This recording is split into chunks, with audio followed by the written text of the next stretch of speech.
Okay, this is part 2 of my response to the theblackhand2. Let's hear the last part of what he had to say. It's kind of interesting. If you had control of the furry fandom, what would you do with the fandom? Do you have any advice that could help the fandom be a better fandom? Because Okay, well, if I had control of the furry fandom, that's an interesting question. The troll satirist in me right now just can't resist making the following joke. If I had control of the fandom, I would open up a bunch of concentration camps and round the furries up into boxcars and herd them all into concentration camps. No, actually, in all seriousness, I wouldn't do that. Realistically, how could that be done? What I would do, well, I would do something about Eternal September entering your fandom, and there is a lot of Eternal September blowing through it. I'll provide a link in the sidebar, this way, that way, and it'll explain what Eternal September is. But what I'd do to get rid of Eternal September within the fandom, since you recruit on the internet, or get new furries mainly from the internet, I would get rid of this, what I've seen in the fandom. I've heard some furs speak of this commandment, judge not your fellow fur. First thing I do is I get rid of that. Why should you not judge your fellow furs?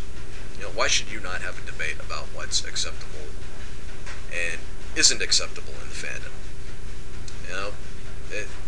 Tori, he seems to kind of, in his responses to me, Tori Belliacci seems to have kind of alluded that, oh, that's a bad thing, to have that kind of debate. I'd have that debate. Don't worry about a schism within your own fandom. If you're worried about a schism within your own fandom, your fandom's going to stagnate. It's going to stagnate big time.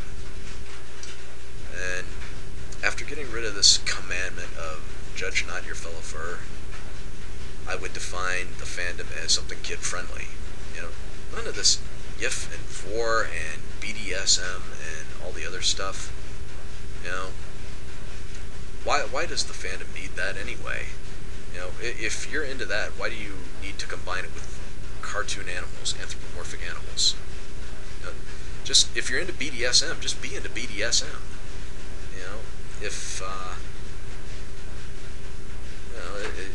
It doesn't make any sense to me.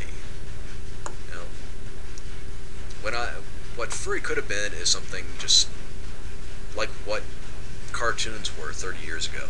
The really good cartoons where a cartoon mouse would push a piano out of a third-story window onto a cat, a cartoon cat, squash the cat flat, but the cat doesn't burst into like guts or anything on the sidewalk. He just comes as flat as a pancake. That kind of low comedy. That Three Stooges kind of crap. That's what the fandom could be about. And any furry that comes in and tries to make it into something really perverted, you could do what they do on ebombsworld.com, which is to say, lurk more, new fag. Don't be afraid to say that to another furry. Say, hey,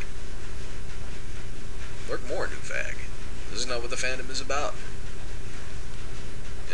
What I'm saying is, you guys could use peer pressure. Peer pressure got the fandom where it is today. You could use peer pressure to get it out of its perverted rut. And it does seem like there is a lot of perversion in it. It doesn't seem like it's as rare as some furries make it out to be, especially after looking at Paxel Rose's most recent video.